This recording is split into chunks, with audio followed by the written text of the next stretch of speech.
program fail or we fail to implement some of our commitments because we do not have the budget. Therefore, if we have women in the parliament, I'm sure when the budget of health is being discussed, they would actually say, we need more money in health. We need more money in water. So I think their voice matters, and I think that's why I am very keen and we felt proud that Eco Africa, championed by Dr. Liria, brought this program together. Because as we sit here, I applaud them because no program can be the way this one is if somebody didn't burn midnight oil. That's what they did. Can we give them a clap? I'm delighted to join you today to commemorate the International Women's Day celebrations under the theme Gender Equality Today for Sustainable Tomorrow, and the locally going by the action of breaking the bias. And I can look those women who want to run, you have to break the bias. Which bias? All of us. How many bias can you list that you are breaking or you are going to break? If I was to wear my hat of the teacher, I would quickly tell you, right, how many bias you are broken and how many you aim to break moving in the future. You can do that as your homework. I take this opportunity to acknowledge the good work of Eco Network Africa, the African Women Leadership Network, and the other partners for hosting this event. Through partnership and collaboration, we can reflect on the gains made this far and what further needs our attention for sustainable action towards an equal future. As a ministry responsible for promoting gender equity and equality, I'm happy to witness the launch of the two initiatives. The initiatives are particularly important milestone in the calendar and the journey of women towards full gender parity. Both of these initiatives are separate yet intertwined as they underline an impact on central role of women leadership and peace building. Ladies and gentlemen, as we commence this very important election here, I am happy that today we shall receive and commission women who have indicated interest to run for various seats in the forthcoming general election. We shall also launch the new initiative by Halloween to bring the voices of women into national peace building under the Women Mediation Network. There's no doubt that we need more women in leadership on one hand, and yet this is meaningless if there is no peace. Offering oneself for elected position is not for the faint-hearted people. It is a tough decision that requires capacity and capability to sustain the win. I congratulate all women who are presenting their candidature to run for political office in 2022. I salute you all for being brave enough to say, I can do it, it is possible. I applaud you for your courage to step out, and you will start, and we here will stand with you. May I remind you that you stand on the shoulders of strong, eminent women and trailblazers, such as Honorable Phoebe Asio and many others. They made it to Parliament despite the many challenges, such as stereotype that member of Parliament is a man. In fact, one time, Arede told me there was our own discussion. Should we? In conclusion, ladies and gentlemen, let us remind ourselves that our collective and individual action and the voices do matter if we are to make a difference. With a very clear vision of what is to be achieved, and with a very clear and green plan, we can achieve more inclusive political leadership for socio-economic development of this country and also create a peaceful environment. I thank all the teams that have worked very hard to make this event a success. And with those very many remarks, it is now my singular and humble duty and pleasure to present or to do the two assignments that have been given, to launch the aspirants and the mediators. I thank you very much. That is the Cabinet Secretary for Public Service, Youth and Gender Affairs, Professor Margaret Kobia, speaking in Nairobi, and this was at the launch of the Women Mediation Network, and this is a forum that has been put together by the Eco Africa Foundation, and that's led by Dr. Jennifer Reria, and it involves candidates, specifically women who are going for political positions in the upcoming general election, and making sure that there is a mediation network for them as they head for the 9th of August. And our reporter is Beatrice Katoni. She's going to be giving us the full story in our subsequent bulletins. We get back to our conversation, and this one is about cancer. The conversation, anytime you hear people and someone dies, is that they say one day cancer will also die, but that messaging has to be continuous and has to be done. And one of the platforms being used is sport. And we are having a conversation with Japhet Munyendo. He's an advocate of the High Court. And over the weekend, he organized Wakili tournament using football to get the lawyers to know about cancer and spread that message. And we've got Kerry Mwangi. He's a team lead at Fariji, a community-oriented organization that uses platform as a sport rather as a platform for social change and also messaging around this. Japhet, we were, getting to hear first of all about this. So you told us, lawyers getting affected, and you said, let's engage them away from PowerPoint presentations, away from boardrooms, away from what we call the corridors of justice, or even, chambers of magistrates, but on football fields. What was the event like, the whole feel of the Wakili tournament? Well, the event was successful. It was fantastic.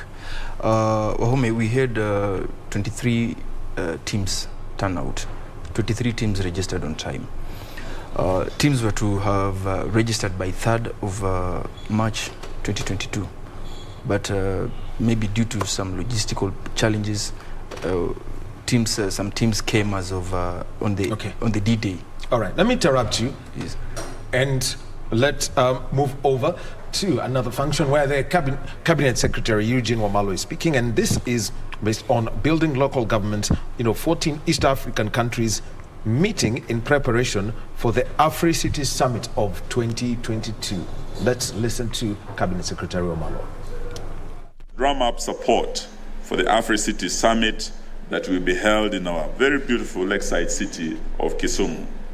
As a country, we join UCLGA in urging delegates from all the member states from the East African region to join us in Kisumu as UCLGA holds its first summit in an intermediary city. Distinguished delegates, ladies and gentlemen, I am further aware that these caucuses also involve the network of locally elected women of Africa, REFELA, and the network of locally elected youth of Africa, YELLOW, whose general assemblies will take place in the confines of the Afri-Cities Summit in Kisumu in May, when we will be meeting there. May I take this opportunity to salute all women elected leaders within the East African region, and specifically those in this hall today. And I want to join my colleagues in wishing you our fifth city very, very soon. And just like Kenya, I believe most of our cities are intermediary ones. There is therefore need for the summit to deliberate on the financing of urban areas to enable them to effectively deliver services to the urban population, including all those who live in informal sectors. Distinguished delegates, ladies and gentlemen, I am aware that UCLGA has a membership of 44 national associations of local governments from all the 5 regions of Africa, with regional offices in Accra, Ghana, Cairo, Egypt, Pretoria, South Africa, Libreville, Gabon, and the proposed one here in Nairobi. We were with Governor Nyong'o in Cairo when we visited, and we were very, very impressed. Actually, we were challenged, Governor Nyong'o. What we saw in Cairo was very, very impressive. The regional office for the North, and we are hoping to match those standards very soon. We're in the process, actually. Plans are therefore underway to actualize the agreement that we signed before the Secretary General and the leadership in Cairo, and the regional office is thus expected to coordinate the activities of the East African member states. So far, the government of Kenya has requested the State Department of Urban Development to provide temporary office to commence operations pending the process of acquiring a more permanent office. We have received a draft hosting agreement from UCLGA, which has been submitted to our legal teams for scrutiny and implementation. We expect to have the UCLGA and the Ministry of Devolution and our PSs here signing this MOU during this East African Regional Caucus meeting. We hope that will happen because we already made this commitment in Cairo and we want to see it actualized. Distinguished delegates, ladies and gentlemen, the main objective of UCLGA is regional officers is to harness benefits of delivering services through localized initiatives that promote and develop national associations, including setting the priorities for local government entities to enhance partnerships with the national governments, regional economic blocs, development partners, and other stakeholders. Secondly, to build capacity of members through development of regional resource centers and strengthen existing national associations. Thirdly, to incorporate inclusive and sustainable best practices in the local government sector by holding regional strategy caucuses to set out objectives and specific programs. Distinguished delegates, ladies and gentlemen, I also note that during this event, we expect to elect 9 members who will be among the 45 members of the Pan-African Council elected by the General Assembly. 3 members among the 15 members of the Executive Committee, 1 member among the 5 members of the Financial Management Committee, and 1 vice president among the 5 of the presidency. I therefore want to take this opportunity and wish all the candidates who are vying for these positions all the best and urge those elected to use their positions to lobby for various opportunities for the East African region. I also request our fellow East Africans to support Kenya for the positions that we will be vying for in the spirit of give and take. Lazima nitetee watu wangu. Distinguished delegates, ladies and gentlemen, when Kenya did bid to host the 9th Afri-City Summit, Cabinet Secretary Eugene Wamalwa, and he was speaking in Nairobi, and this was at a forum for building sustainable cities. Remember that the Afri-Cities Forum is going to be hosted in Kisumu on the 17th to the 21st of May. Well, we continue with our conversation on Sports Check. And just before we do that, a change at the sign language interpreters booth. Susan Thuku is the one who is on within this hour. Well, we have just about another 7 or so minutes to have this conversation about sport and health, cancer awareness through sports. And Japheth Munyendo is an advocate of the High Court, organized the Wakili tournament over the weekend. First, what for lawyers, you've got the capacity to push for laws that can, make accessing cancer treatment or even cancer management services better and things around the entire health ecosystem. What are some of the conversations that came out in between the football matches that you are having? The major agreement resolution amongst the participants was that we will push for enforcement of the Constitution and the Cancer Prevention and Control Act, because you find when we're having the conversations, it emerged that people are really facing discrimination, especially the young lawyers. Some of them who are challenged, who are employed, and we've noticed that cancer. Once there's a revelation that you are infected with cancer, it's like a condemnation, either to death or rejection. So the discrimination aspect comes out, and the Constitution is flouted, and even the Cancer Prevention and Control Act is flouted. So we really want to push for the enactment, enforcement of that act. There's already the law to enforce. So there's already the law that is available. So it's only the enforcement aspect that we now want to become good enforcers of it. Something else I'd like to bring in, Nairobi has done it. How then do you reach out to the rest of the people to get involved in sports? Well, because it would be good to see the lawyers in Nanyuki, in Nakuru, in Kakamega, in Kitale, wherever they are, coming together and getting involved in these kinds of conversations. And if you get out of Nairobi, you will find that they're more engaged with the community. Thank you so much. In fact, even the constitution itself devolves a lot of functions. Maybe what I needed to clarify is that we came up as a caucus of younger lawyers. We are called emerging law firms. So we arranged the tournament in conjunction with the LSK Nairobi branch. So we will reach out to other branches so that we continue with these programs. Of course, the time frame for the tournament was a bit shorter, but we had a branch called Mount Kenya LSK branch. They showed up, but we were receiving calls from the North Rift region, from Mombasa, though there was a team from Mombasa, but it was not formally representing the LSK branch. From Kisumu, we are going to reach out to them as a caucus of the emerging lawyers, and we will work hand in hand with the branch leadership. We're having elections very soon. Once the offices are set up, we are going to approach them so that we have the conversation. Though we've received overwhelming support and calls and queries on when next are we going to them. Engaging with the community outside of, the people who've been admitted to the bar. Yes. How are you doing this?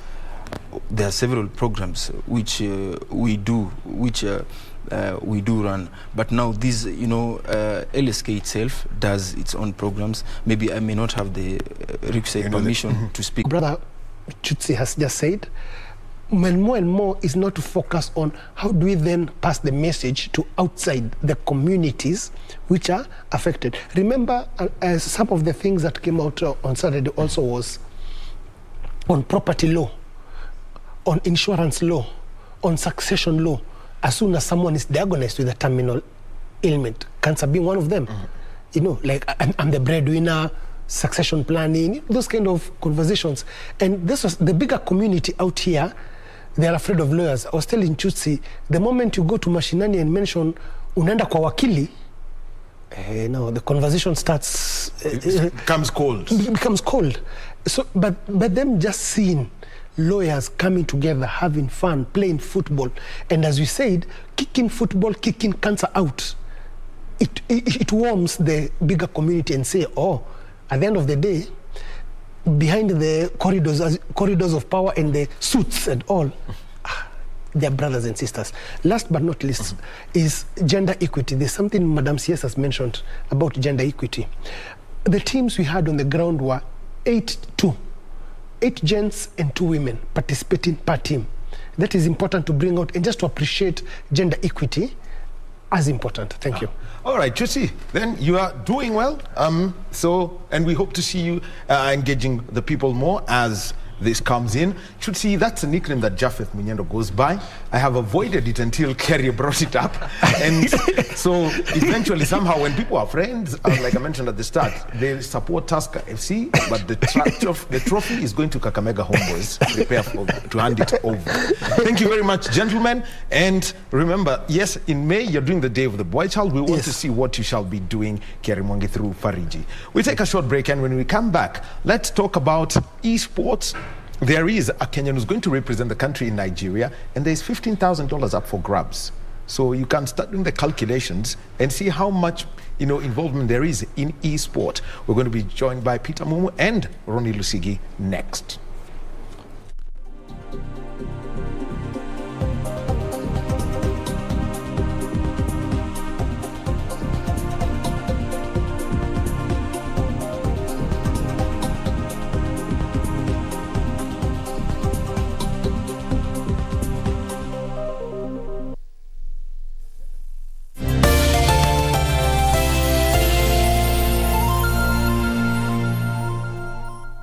In the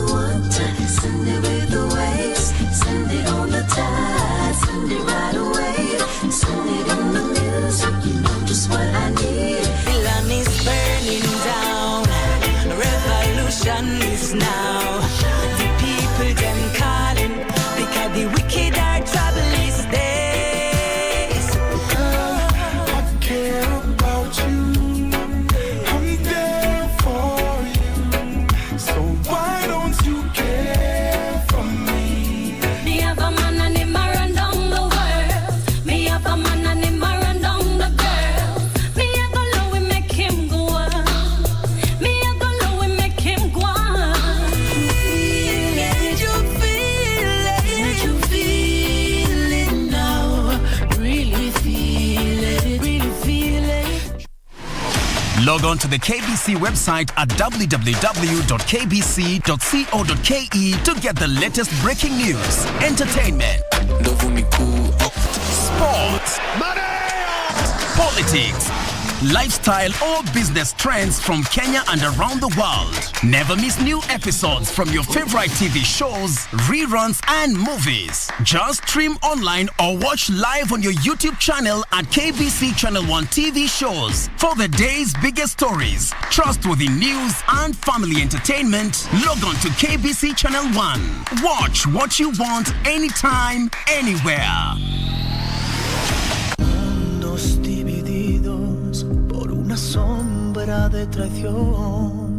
I don't care anymore whether they work together or not. I have nothing I need to hide. You betrayed me, Mariela. You betrayed your friend. Now? The thing is, with esports, with our line of business, you need to strike fear in your opposition even before the game starts. It's mind games. It's simple mind games, just to show someone that you're gonna bring the pain. You know, even if he might beat you, it's just you're trying to just get in the head of your opposition. Yeah, it's simply that. No, you're talking like Tyson Fury before he fought against Deontay Wilder, but this is somebody who's using a console. Yeah. And Ronnie, let me come to you. What's the gaming scene in the country at the moment? Because I saw that PwC report and I thought I was living in a different country. But an 8 billion shilling ecosystem is not a small thing. Yeah, sure, Wahome.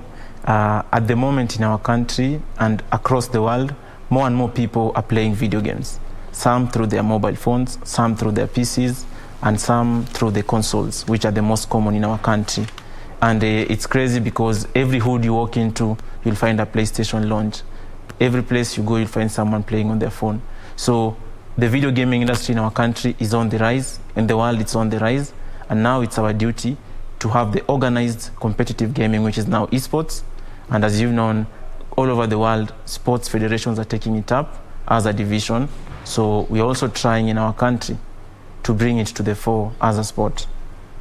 Well, and for you, Peter, you've opted to, take up football. The last time we had a conversation around esport here, we had Queen Arrow, who's more into the combat sports. Why football on a console for you? Well, I just love FIFA. I love football. The sport. So it was easy for me cause I wasn't as physically gifted as probably Wanyama. So it was easy for me to play FIFA. So yeah, I loved playing FIFA, and I just built on it. And initially, I didn't think I was that good until I started going for tournaments. So I'll encourage people out there to try their luck with tournaments. They could actually be really good athletes. Well, calling them an athlete, making an athlete fast. When it comes to this Gamer X competition that we've had, that is Pan-African in nature, how then do you come to put it together, and the fact that the African Championships are going to be played in Nigeria, the story behind this collaboration? Yeah, what we had over the weekend was the Gamer X Africa Kenyan qualifiers. This is a continental esports competition. We shall have competitors from 10 countries. That is the hosts Nigeria, Kenya, Tanzania, Uganda, Algeria, Cameroon, Ivory Coast, and Senegal. So competitors have been competing across their country. Tanzania also had their qualifiers over the weekend. So they shall be traveling to Nigeria on the 31st of March for the competition, which is set to be held in the 2nd of April at the Echo Hotel in Lagos. It's courtesy of Gamer, who are trying to bring together the African esports community. Now, let me ask, when you do organize this, considering that Peter's going to be competing for a share of $15,000 US, what's the organizational plan that you put together such that you make it worth his while? Because he says gaming is his business, which means that you've got to pay him. He's got to earn a living by getting engaged in this esports. Yeah, basically, esport is a very young sport, less than a decade old in the world right now. So the focus right now is in having more and more competitions. The more competitions you have, the more you pull in the resources, the more you pull in the partners, the more you pull in the audience. So at the moment, as you see, Gamer are trying to put some prize money there so that these athletes can compete for it. It's also exposure, because if we want our athletes to grow, They need to travel this world. They need to match up against the best in South Africa, the best in England, the best in the US, the best in Brazil. And this is what we are focusing now in developing that talent. When you develop that talent, we'll definitely find ourselves in a point where this talent can earn. We also want to develop our gamers into professionals so that they can package themselves. As you see Mawano here, you'll find him on Twitter. Take us through it, Peter, as you got to the final three playing against Eric, and also there was Kevin, who's known as Bad Neustril, and Eric, who goes by the name of Demon. Your names are scary. Yeah. Well, yeah, like I said, people like to try to strike fear in the opposition. But talking about the format of the tournament, it was a one-day tournament, so we didn't have a lot of time to maybe go through a lot of qualifiers and sieve out the best. But it was done professionally. So yeah, it was a knockout tournament, home and away. So on the best player won, and it came down to 3 players, where we just had to play each other and know who's the best among us. And also now, how much of a concentration level do you keep going with these games? Because I've seen it, I've seen people playing and they get into a zone that you think probably they are now in Zen state. Well, yeah, esports is a mind sport, just like chess. So concentration levels is what wins the game. In my opinion, it's about the concentration levels, and some people have very insane concentration levels. I think that's why kids do better in such sports. It's just about concentration, but anyone can do it. It doesn't have an age limit, but yeah, it's all about it's in your mind. In my opinion, I consider it a sport. There are people who think it's a controversial topic, terming it as a sport. But if chess is a sport, then esports is definitely a sport. All right, Ronnie, the question then is now, how do you keep this sport going, together with the connotation that it's an addictive thing that takes young people away from what would be real sport, so to speak? First of all, it does not take away someone from the other sport. It is a complement to what we call the brick and mortar sport. For instance, right now, young people in our country, or the kids in our country, or all over the world, they're introduced first to digital devices, even before they touch a book. My daughter is two years old. She can operate a smartphone very well.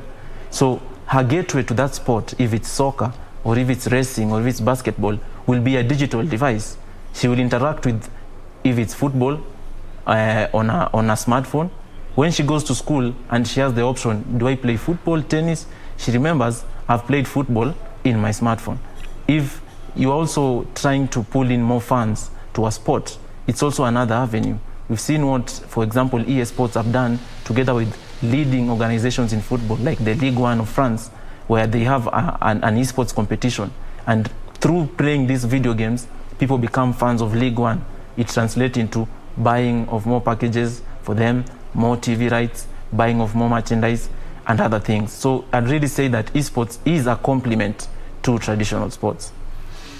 Peter, and let me just put this forward. Looking at the various... Right now, we have those loose connections that we are trying to tighten. When you have people like Gamer coming in, telling us we are from Nigeria, we want to do this, it gives us an opportunity. When you go to Nigeria, you network. That is how federations like CAF were formed, federations like UEFA, is by networking. So we are really in the stage of networking and trying to bring these many private organizations together, and so that we can take even this conversation to our policy makers and tell them, look, if people are spending billions of shillings in this avenue, we have to right now take it seriously and look at how we do it in an organized, safe manner, because you can't take away the fact that we are in the digital era. You can't stop someone from playing these video games. You can guide them how to play it safely. When you have these organizations and you talk with our policymakers, we are able even to share guidelines with the gamers, telling them, if it's this game, you need to play for these hours for you to be safe. You need to take a break for a meal. You need to take a break for hydration. You need to take time to go and exercise. You need to look at your back. You need to do exercises that make your wrist stronger. And because, again, they take a lot of mental concentration, you also give them exercises that help them in their mental well-being. So it's only through this that we'll be able to move the scene. So right now in Africa, I'd say there are a lot of private organizations, but the conversation is really picking up. Over the last 2 years, people are really consolidating themselves now, trying to move in a nation, in a region, in a continent, into one block. Globally, you already have the World Esports, the International Esports Federation, and we also have the Global Esports Federation. We have 2 international federations, but discussions are going on how to consolidate it. And we're also having those discussions in Africa, how we can consolidate. Mawano, let me come to you, and there's something Lusigi has mentioned, and it is about how much time somebody should spend facing that console, and knowing very well that for some of these sports, there is a lot of strobing, the flashing lights that come your way, and there is also the tendency that you want to work with a lot of noise around you, with the headphones and that. What's the right way to make sure that if you're going to game, then you also take care of your health? How many hours on a console? How do you act around the noise, the strobing lights? Well, interesting question. I don't think the same way sports like basketball has developed, it has taken people from all other sectors to make the Premier League what it is, to make football what it is. So inviting the talent, we're inviting the talent from outside there, come and understand these sports and help us move forward to the next level. Thank you very much. Peter Mumu, aka Master Mawano. He is a gamer. He's going to represent Nigeria at an African Championship. And Ronnie Lusigi, he's the CEO of Index G Esports. Thank you very much for giving us your time this morning. Well, it is time for me to close this conversation on Sports Check today. It's been a pleasure, having been with you today as we had a conversation about golf, health, and also esports. Coming up next is Kurunzi ya Mashinani, and then after that, we shall have Tamrini, that's our Swahili interview program. This Mungai is on standby to take over the hot seat from me. Our sign language interpreter has been Susan Tuku. My name is Daniel Wahome. Have a good day.